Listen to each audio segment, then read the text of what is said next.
Hello everyone, in today's quick tutorial I will show you how to delete all chats on Qwen AI in just a few simple steps. Let's get started. First thing first, open up your Qwen app on your phone and make sure you are logged in into your account. Now once you are logged in, locate the settings section usually found in the sidebar under the profile menu. Tap onto the settings and here you will be able to see delete all chats option.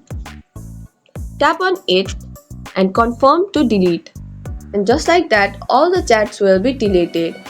And that's it. You have successfully deleted all the chats. If you found this tutorial helpful, don't forget to like, subscribe and press the bell icon for more tech tips. Got any questions? Drop them in the comment below. Thanks for watching and I will see you in the next video.